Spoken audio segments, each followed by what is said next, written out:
les amis! Nous avons commencé à voir la dernière fois plusieurs choses qui se passaient quand on donnait notre vie à Jésus. Nous sommes justifiés, Dieu ne nous considère plus comme coupables, mais il nous voit au travers de Jésus comme innocents. Nous naissons de nouveau, nous commençons une nouvelle vie.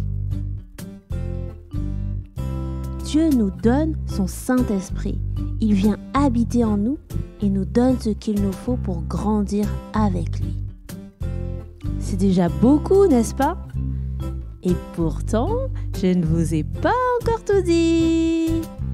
Lorsque nous plaçons notre confiance en Jésus, nous devenons enfants de Dieu. Dieu nous adopte, il devient notre Père.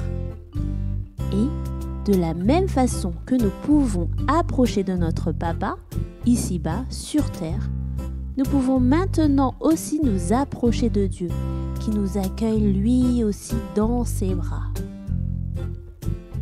La Bible dit, dans l'évangile de Jean, que ceux qui ont reçu Jésus et ont cru en lui, il leur a donné le droit de devenir enfants de Dieu.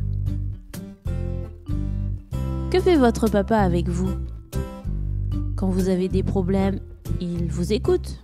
Quand vous avez besoin de quelque chose ou que c'est trop dur pour vous, il vous aide et il vous donne ce dont vous avez besoin. Il ne vous donne pas toujours ce que vous voulez, mais il vous donne ce qu'il croit être le mieux pour vous. Et quand vous faites des bêtises, il vous corrige aussi. Quand Dieu devient notre Père, notre relation avec lui ressemble aussi à cela, et même encore plus, alors que notre Papa ici-bas sur terre n'est pas toujours parfait. Parfois, il ne nous écoute pas, il n'a pas le temps ou il ne comprend pas ce qu'on lui dit. Et puis, ça ne se passe pas forcément toujours bien, car nous faisons tous des erreurs. Mais Dieu, notre Père céleste, est parfait.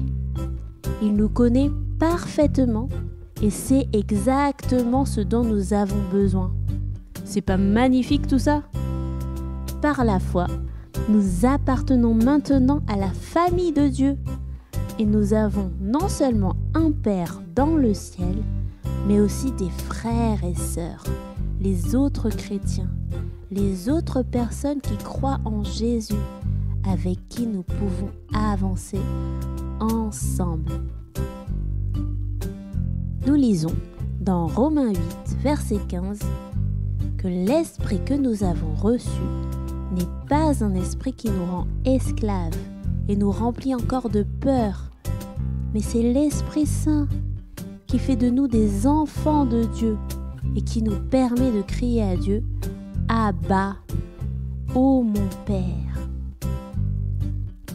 Les amis, je vous invite à prier avec moi.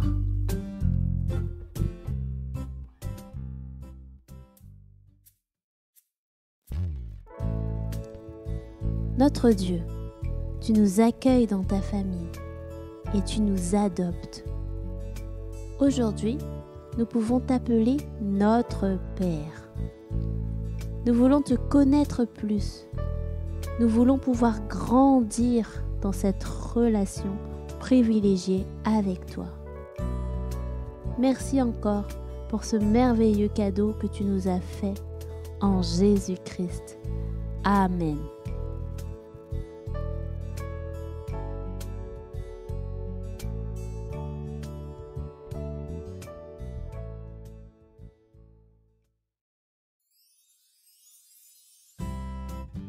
Bible en famille, c'est fini pour aujourd'hui.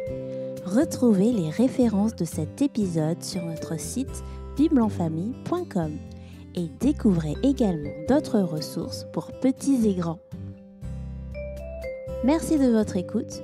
N'oubliez pas de vous abonner et de partager ce contenu s'il vous a plu. Et on se dit à très bientôt!